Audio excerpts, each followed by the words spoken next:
Justice Macklin issued a decision today deciding that Lance Blanchard would be a dangerous offender with an indefinite sentence. This is the ruling that was sought by the Crown. This is the ruling that protects society from the future risk of Mr. Blanchard, and we are content with that ruling.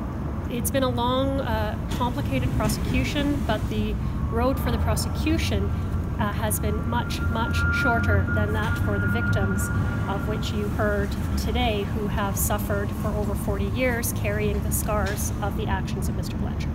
The Crown is always motivated to seek just outcomes for our complainants and for the protection of the public, and we hope that the public and our most vulnerable victims are a little bit safer today, because Lance Blanchard will never be released without treatment again into the community.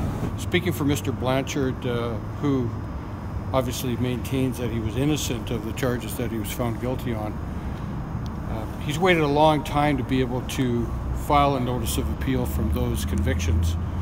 He couldn't do so until this matter was over today, and so he'll be appealing right away. Conviction and the sentence and the other various rulings that were made along the way.